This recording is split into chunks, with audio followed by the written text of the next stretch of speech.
UMzantsi Afrika uliphumelele idabi le-COVID-19 kwaye amanani osuleleka ayehla. Kulindeleke ukuba i-lockdown ihliselwe kwinqanaba elisezantsi. Kodwa unjingalwazi wezogonyo weYunivesithi yaseWits uthi kufuneka silumke. Very little reason for South Africa not to move to level 1 because we're very much on a downward trajectory in terms of this particular outbreak. But at the same time, we need to be conscious that moving to level 1 doesn't mean that we're getting rid of non-pharmaceutical interventions.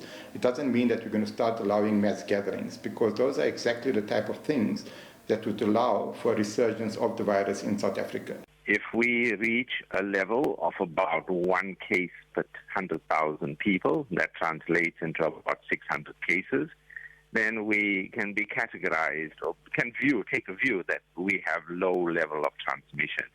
Nangona izinga losuleleka lehlile, kodwa ihlabathi lisasokola ukuvelisa ichiza lokuthintela icorona. Ukanti bakho nabo banomdla ukuthabatha inxaxheba kuvavanyo lwesibini lwechiza iNovavax. Vaccines are the most effective way of controlling diseases.